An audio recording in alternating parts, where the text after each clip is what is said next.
Good afternoon, everybody. Thank you so much for joining in. Today, we have Alice Keeler, who is definitely, hey, Alice. And we have Holly Clark in the house today, and we are going to talk about Seesaw. So, Holly, I'll let you take it away. Okay, I'm super excited to talk about Seesaw because Alice was telling me that her youngest had some assignments in Seesaw and she wasn't like sure, she didn't know too much about it. And I'm like, I love Seesaw. I don't know anything about Seesaw, so I said, Holly, please teach me Seesaw. And you'll have to excuse all my tabs open and all the things going on in my thing right now because I'm preparing for first day of class tomorrow. So I'm taking off a moment to talk to you guys about Seesaw. So the first thing, huh? I don't think you have enough tabs. I'm winning. I'm actually doing pretty good, except for all the things on the bottom as well. Anyway, so here is Seesaw in a nutshell. And then Alice and I decided if we need to go in deeper, we'll keep, coming and looking at stuff as we need to do. But what Seesaw is it's a place where kids do and create. And they share those creations in something called a journal. So I want you guys, and I'm going to be looking over here every once in a while. In fact, I'll try and make it a little less by putting it right here. But if you look at this particular journal, this is a journal that's filled with students. So if I scroll over here, and then maybe don't put up the comments for a minute because I'm going to be going around and showing some stuff. But if I scroll over here as a teacher, I can see all of my students, okay? So your child most likely won't have the students on the side because here's what Seesaw didn't want. They didn't want during remote learning for a parent to be like looking at other kids' work and be like, oh, Johnny can't do very good work. What's happening there? I heard his mom drinks too much or something like this. Scary. No. So they've kept it so that you don't see other students' work. But in a normal face-to-face classroom, it's probably one of the finest parts about Seesaw. So here I have my journal. And in this part right here, you can see I'm scrolling through activities that my students have turned in. In this particular one, these are 8th graders who are picking out 5 things that had something to do. Oh, this is actually songs. Let me go down a little bit. That had something to do with a short story called An Appointment with Love.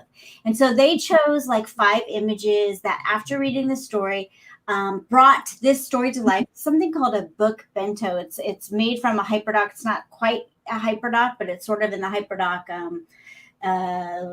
umbrella. But so my students came and made these 5 pictures, and I'm going to show you how to do that. I just want to show you some examples first before we go into all of that. And as you can see, there's a record button. My students recorded why they chose those 5 images and how they reflected what happened in the story. So instead of me just having the 5 images, which a lot of people do, they make a poster. I asked someone the other day, why are you making a movie poster for The Outsiders? And she's like, but we always did. And I'm like, but why? And sometimes it's really good to have them critically think. But what I need to get at is I want to know the why. Why did you choose that story of Grand Central? Why did you choose that story of a restaurant? Now, if you've read the story, you kind of know. But I want to get it thinking. So all of the things that my students produce go into this journal and they can see each other's. So they might see another kid chose something totally different and be like, oh, that's interesting. I wish I would have chosen that. Always put the student work together? Not always. But as you can see, do you see the thing right there that says review? I have a student who's somehow turned something in and I have to review it. Now, I could not put it in the journal. I could just review it and it can go into their work. But okay, so you're saying like, okay, students turn in work and then you curate things for everybody to see. No. It generally goes in the journal, and I want kids to see each other's because that sends them into a state of metacognition. Right now, do you see the get home learning codes at the top? Right now, they're not doing that. So we're next to using Seesaw for home learning, get home learning codes. Each kid has a code, so their journal only shows their work. And it would look something like this, Alice. If I go over to Abigail, or yes, it only shows the one that she did. And then any other work, and we didn't do any other because this was the only thing I worked on this class with. But if she had done other work that year, it would be in her journal and she could see it over time, kind of like a blog. Okay. Now, any questions? Because I'm going to get to it. I'm learning questions. I'm still not really understanding this.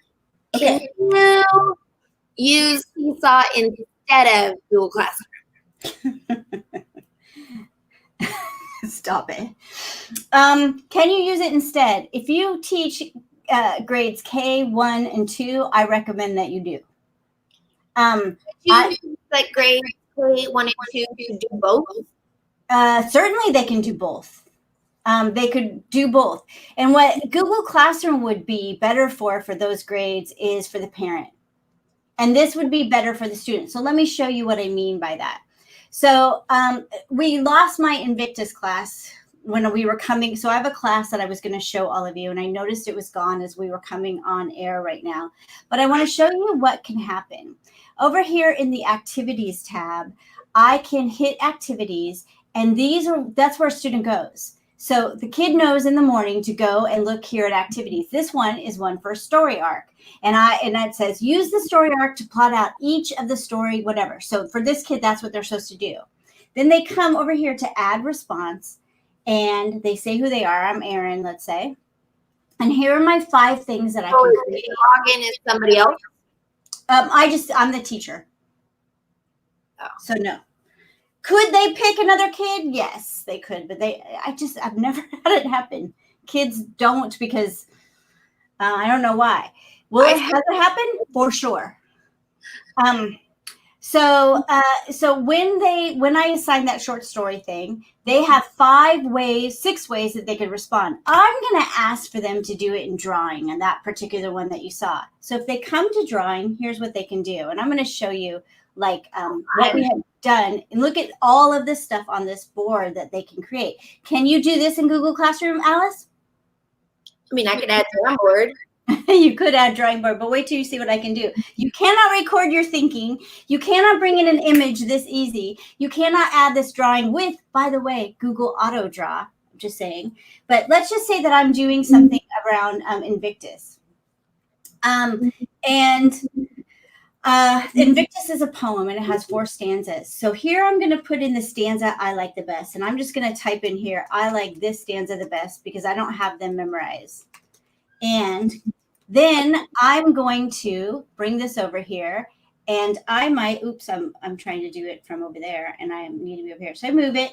Then maybe I want to draw what that stanza is about. So I come over here, I'm going to grab like this, and I'm going to draw a happy face of what the stanza is about. Obviously, I'm just drawing something right here. If I could show you, if my Invictus one was there, and I could show you examples of students' Invictus poems that they drew, oh my gosh, you wouldn't even believe it. But so I draw something. And then maybe I want to highlight the words in my stanza that really mean the most. So I highlight those words that really bring the poem out. So I'm interacting with the poem in a way that I can't really just do alone on Google Docs. I could probably do some of this, but here's what makes it for me a game changer. Yeah. When not a game changer, but I'm not trying to critique Seesaw. Okay. Well, for me, this is, because you can't do this on Google Slides. You can if you want to hack it and you want to get audio and you want to upload the audio and you have to go out to an audio program. I want to hear from my students. I want to know why they chose to draw this particular stick figure and how it impacts what they're doing on that poem and how it shows meaning. And so I go here to this, and it just starts recording. Yeah, I mean, that is nice to have the recording built in. It is a little strange that video and audio responses is not built into Classroom. Mm-hmm. It is. So anyway, I'm recording right now, and when I'm done, I come up to that green, and you can see my mouse there. I do done, and I have to click it again because I could have listened to it and checked what I want, and then it automatically. So do they have to turn in a video? or can it just be flat? It can be flat. Okay. But as Joe Bowler says, we want that multidimensional thinking. We want that making connections. No, I want to hear their thinking. That to me is way more valuable than what they drew. Oh, for sure. And the drawing means nothing until I hear why. And so that is one of the most valuable parts of Seesaw for me. What is happening sometimes, if I can go over to another class, I was doing this and showing another. Okay, something's wrong here. Something must be wrong because my second grade class isn't there, and maybe you're logged into a different account. There it is. I'm really thrown off not having my Invictus. It's I hate it when obviously Can we ask? Happens. And Gina has a question. Do you think they will ever have a pinned post? I don't know. I don't work there. Probably. Do you think the school class or whatever is going to do it? I'm like, they literally do not ask me. So anyway, it would be great, wouldn't it? Because you could put it at the top. But you don't have to, because you can just kind of go over to Bryce's or whatever. But yes, because you might want to show kids that this is a really good one. So I get what she's asking for, and it's a valid, great question, but I don't know. So here's an example of things people are doing that I'm not super fond of, Alice. So you can go into the activity library and you can search. And if I come down here, I can browse activity library and I can put in math. And I can maybe find one. There's all kinds of activities. Huh? So it's nice that there's stuff you can grab from. Can't do that. For sure. So here's what I see. Oh, I'm sorry. I'm going to my own classroom there. I'm going to go back to class for a second. And I see a lot of this. I see a lot of people grabbing worksheets that kids can color. And let me tell you, listen, they can color it. It is okay. It's, it's better than trying to put it on a slide sometimes and color it. But is it game changing? This absolutely is not game changing. This is substitution at its finest. Now, if you went and pressed record and had the kids explain to you what 1/3 is and what 1/4 is, it takes it up a little bit. It makes it a little bit better. Huh? Yes. Explaining how they know it's 1/3 would definitely be nice. Yeah. And so I'm always talking to teachers about how this is great. They can color those in. Great. I get it. But let's take it and let's do something a little bit bigger. So Alice, I'm going to use a math example since you hate math. And I know you never talk about math or anything. But so I was sitting with a 5th grade teacher who had iPads. And I'm sorry, I got squirreled by her little thing coming up. And anyway, I was sitting with a 5th grade math teacher who had a worksheet around right angles, obtuse angles, and acute angles, something that we do in 5th grade. And it had 4 answer choices, like which of these is a right angle, and the kids had circled it, and it was sitting there. She had to grade it, and I was like, would you mind if I showed you something you could do? And she was like, oh, I would yes. So what I had her do, and I don't know yes. I said, let's go outside. Oh, yes. Let's have the kids find an obtuse, a right, and an angle. Yes. Yeah, right? And let's identify it, and let's say in our own words what it is. I think Joe Bowler would be so proud of me right now that we went out, we found it in real life, we made connections to real life, we're talking about it, and we're adding on those dimensions into our math. So this is something that you could do. I was in a 1st grade class, I don't know when, I guess there's a date, September 26, 2019. And I was actually, Alice, helping French. It was a French immersion class, and I barely speak French. I speak it a little, but the kids were doing finding patterns. And so they were taking the Legos and they were putting the patterns together. And then they were like, okay, great. Oh, yes, you have your pattern. That looks good. That looks good. And I said, well, are you sure you know? Are you sure she just didn't copy from the other kid? Like, how do you know she knows what a pattern is? So I said, can we please take Seesaw? Take a picture and have the kid tell me, and I would play this for you, but it's in French, but tell me what it is that's happening here. And this little girl in French says, this is a repeating pattern. I go orange, yellow, green, orange, and that's a little 6-year-old on September 26th. Yeah. And so they're getting this opportunity to talk about their learning. And Seesaw, for the little guys like your guy, it makes it easy to do. And it's why I love Seesaw. So when you said, that he was using Seesaw, I'm like, I love it.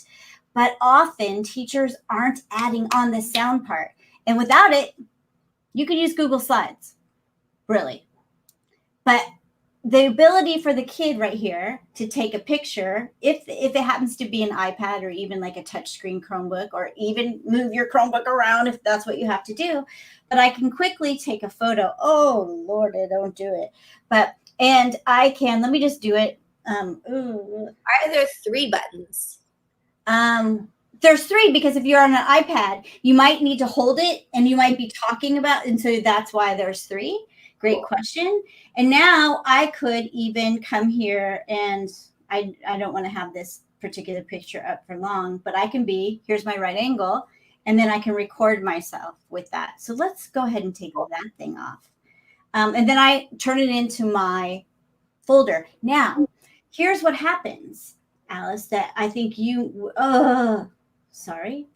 delete and start over sounds wonderful. I'm going to come out though, and I'm going to show you, let me see if this particular one. So I can create folders. Let me see these folders. Yes, I have them here. So let's say I do a math problem. You're going to love this. You can do this on a lot of things, but now it's all in one place for a little. And I use this, you will see me do it with 8th graders. But let's say I want to do a math problem and record myself as I do it. So I'm going to start recording. And my math problem is 2/4. I have to make it smaller or whatever. So I'm going to say, I'm going to pretend I'm telling you how I'm doing this. And when I'm done, I'm going to press done. And watch what happens when I press done. I can make these folders for my kids. And it's because it was a video that it's taking a moment. And also, I'm sure they're having overload like every app right now. Flipgrid broke the other day. And now I can say Boaz, and then it's going to, I do the check one more time. And now I can choose, does it go in my math folder to show my math learning over time? Does it go in my reading fluency? So I can grab I can put a picture of a book or bring in a reading piece and the kids can read it. And they could do that once a week and it can go into their reading fluency journal. Or I can start to grab their awesome examples, which really is a portfolio. Yeah. And it sits inside of a folder. And now I'm having them decide. They're taking agency over their learning how to do things like file their work, and it gets put in a folder. And then I can go look inside of Boaz's folder for math things when we're looking for examples, or when he needs to go back and see how he did the math problem. Is the student organizing them or are you organizing them? So I make the folder and the student organizes them. I often say in my activity, which is over here, let me go back. Fly that is buzzing around my head, just so you know. That's okay. I have one at my foot. So so in the activities, I can tell the kids in the directions, and there are no directions here because I was using a bad example to show someone. Sorry, whoever made it. Oops, I better take off the thing just in case. I can say file in your math folder when you're done. Now, I noticed it used words though. So it also has the ability to, I'm sorry. Can you put a picture on the folder? You can, no, you can't put a picture on the folder. But which folder? If they're young, I'm not sure actually. Like if you have a kindergartner, maybe you do it color coded. My little guy, he's 8, but he struggles with reading. That's been our biggest trouble. Mm-hmm. So maybe a teacher, and they'll probably do this, and I'm just not teaching 2nd graders, but maybe they color code it and say everything, red is math or whatever, and they help the kids through that. So another thing here, when I do the activity, I was going to ask if you can add emojis to the title. Yeah, of course, because you have your emoji. You have your, yes, and that would be your workaround, right? An emoji on it. Yeah. Okay. And maybe we should show people that. But anyway, in this activity, I can also record myself saying how to do these directions. Oh. And so you would hear my voice. Seesaw's about to get I think, fingers crossed, immersive reader. Oh, that's cool. Yeah. Really cool. Working on that for a while. So I, as a teacher, I make an activity. I can use one from the activity library, or I can make my own. And then the kids know to go to activity, see what they need to do, and then they respond. I think that they need some teacher help through that. I don't think it's a place where you put activities and be like, I'm done teaching. I think you still have to teach. Now, let me show you some other kind of cool things about this. So when I want to go back as a teacher, I go to the journal, and that's going to take me to my students' names and the work that has been turned in. If I want to just see what Bryce has turned in, I hit Bryce, and I can see all of the stuff that has been turned in for Bryce. And then I can kind of scroll through that, or the parent can. One of the best things about Seesaw in a face-to-face classroom is that when a kid turns in work, you get a little notification on your phone saying, so-and-so just turned in work. And then if you want to look at it, you can, so that when you pick up your child for the day, you can be like, hey, I noticed you were talking about the parent gets notification, not the teacher. The teacher sends the notification to the parent. Yes. Okay. I said that wrong. Okay, so here I am. Now, if I want, a lot of teachers don't know about this. Up here, I'm looking at the journal. You can see the 3 lines kind of indicates chronological or whatever. I can hit the calendar, and I can see everything that was turned in by date. Now, I haven't done anything in a while, so let me go back a few, find one where there's a lot, and it will be before school ended. So it's really a long time ago because I don't have my Invictus. This is horrible. So let me go back to my other short story one, because it'll have it. And if I hit the calendar, okay. And I'm not on August. I got to get to earlier on. We did that, I think, in like March but whatever. We'll do it with 3 items. I can click on this. And while there are only 3 here for that day, there would normally be 20 or whatever. And I can see in alphabetical order who turned stuff in. Now, is it like Google Classroom in that like 3 are missing? No, it's not. So when I am the teacher of a Seesaw classroom, I have numbers. So I can see that number 4 is missing, and I can eyeball it. So my kids wouldn't be Aaron Schote. They would be number 1, Aaron Schote, so that I could find. You number the kids? Yeah. I mean, that's just old school. So it doesn't ingest your roster then? Mm-mm. Okay. Mm-mm. Okay.